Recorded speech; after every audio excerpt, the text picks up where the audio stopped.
સાથે જ આગળ વધીએ તો વધતી જતી ગોલ્ડ લોન પર આરબીઆઈની સખ્તી વધી શકે છે. આ અંગે મેક્વાયરીએ રિપોર્ટ જાહેર કર્યો છે. શું છે આ રિપોર્ટમાં જણાવી રહ્યા છે અમારા સહયોગી શ્રદ્ધા પરસાણિયા. શ્રદ્ધા, જણાવો શું ખાસ વિગત આ રિપોર્ટમાં? જી, તો મેક્વાયરી તરફથી જે રિપોર્ટ ઇસ્યુ થયો છે આજે, એમાં તેમણે એક તો સવાલ પૂછ્યો છે કે શું જે આ ગોલ્ડ લોન છે એ નવી પર્સનલ લોન બની ગઈ છે, કારણ કે જે રીતે ગોલ્ડ લોનમાં તેજીથી ગ્રોથ આગળ વધતો જોવા મળી રહ્યો છે એના લીધે, અને ગોલ્ડ લોન અંગે આરબીઆઈ તરફથી વધુ સતર્કતા દેખાઈ શકે છે એવી અપેક્ષા બનતી દેખાઈ રહી છે તેઓને રિપોર્ટમાં તેમણે જણાવ્યું છે.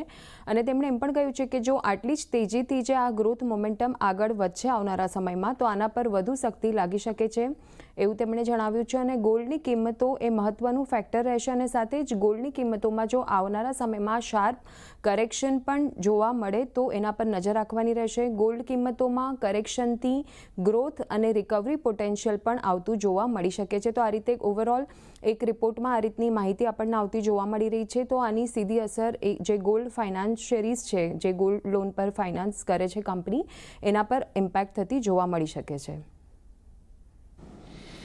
એટલે જુઓ, ખાસ કરીને મન્નાપુરમ મુથ્થો તાજ કારણથી આજના દિવસે થોડાક ઘટાડા તરફી કારોબાર દર્શાવી રહ્યા છે.